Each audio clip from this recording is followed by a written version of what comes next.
when we talk about loading pages in Cheetah, it's like Shazam.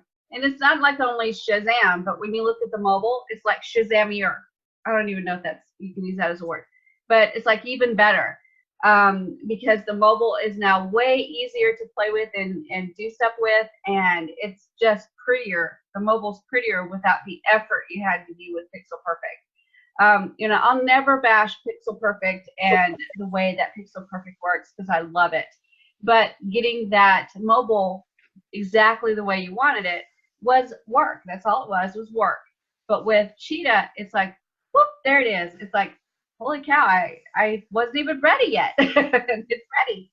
So the mobile is absolutely amazing. It's so fast. It's so smooth, that you don't even really notice that it's switching over from a desktop view to a mobile view. Very nicely done.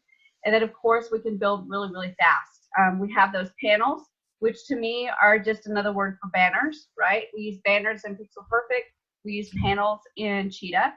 And the panels are very, very easy to pull in and edit a little bit, and then you're ready for that section to be done.